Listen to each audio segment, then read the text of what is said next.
The following was recorded with a script that was pretty much improvised and made up on the fly. Events occur in real time. Or do they? Hey guys, welcome back to the channel.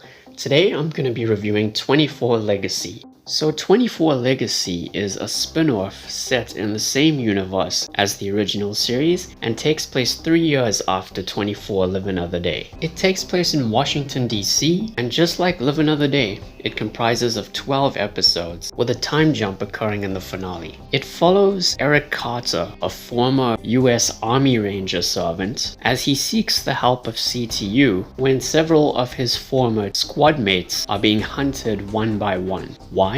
Because one of them is in possession of a flash drive containing the names of various terrorist cells located within the US. The big question is, who is in possession of this flash drive? And Eric's objective is to prevent it from getting into the wrong hands, otherwise this could result in terrorist attacks on US soil. So this particular installment in the 24 franchise was pretty much dead on arrival, garnering mixed reviews and being cancelled after one season, despite boasting initially strong ratings with its pilot episode. And I don't usually discuss TV shows that were cancelled after one season on my channel, so I'm gonna keep things very simple and to the point. Did I like 24 Legacy?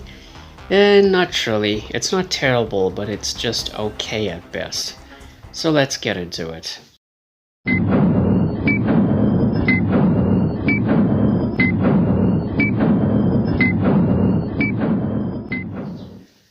So firstly, this iteration of 24 does bring some new ideas to the table, if not many. The return to the show's grounded roots in a contemporary setting, the main protagonist not having any ties to CTU whatsoever, and some social justice undertones, even if some of them felt forced, and a specific terrorist cell comprising of people you wouldn't normally affiliate with terrorist attacks. I also appreciated the more grounded action sequences here. You know, they weren't too bombastic and over the top in my opinion. There's also a couple of big names in the cast, such as Corey Hawkins, who plays Eric Carter. I'm sure most people recognize his performance in Straight Outta Compton, where he played Dr. Dre. Jimmy Smits, who we all know as Senator Bail Organa from the Star Wars franchise, plays Senator John Donovan, a US senator running for president. And Dan Bukatinsky, who you might recognize as James Novak from the TV show Scandal, plays Andy Shilowitz, a communications analyst at CTU.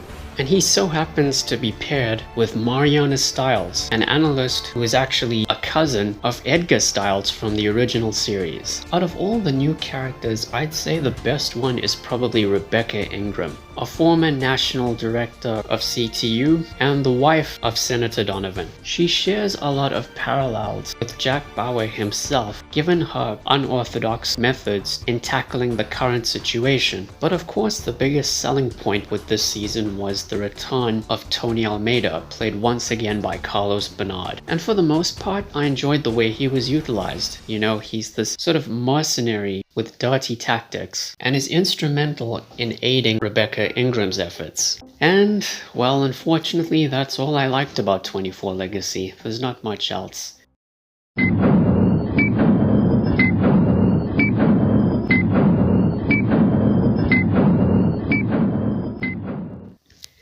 Now, story-wise, Legacy feels like a mishmash of ideas from seasons 1 and 2, making it very familiar and predictable at best. I mean, even the biggest surprise reveal towards the latter stages was just so predictable. Plus, I didn't really care all that much for most of the new characters. You know, they tried hard not to make Eric Carter the next Jack Bauer, and they failed to a certain extent. Senator Donovan is literally just David Palmer all over again. Andy and Mariana are literally just gender-swapped versions of Chloe and Edgar.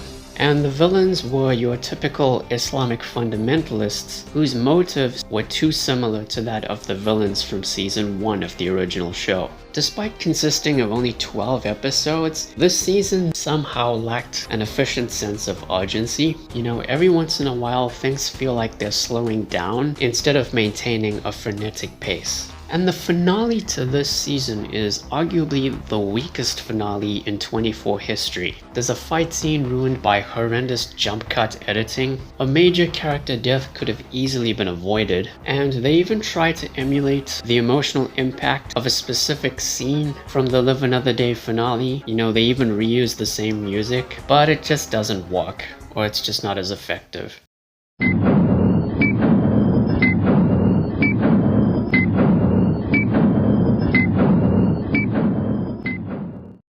So yeah, those are my thoughts on 24 Legacy. This spin-off had potential in my opinion, but it just ended up falling a bit flat. And yeah, that's pretty much it. And I believe this brings my 24 retrospective to a close. So as for next time guys, I'm going to be looking at Kiefer Sutherland's new series Rabbit Hole. It just finished airing as of this recording, and I'd like to share my thoughts on it. Thank you all for watching guys. Please be sure to like the video, share and subscribe, ring the bell, take care, and I'll see you soon.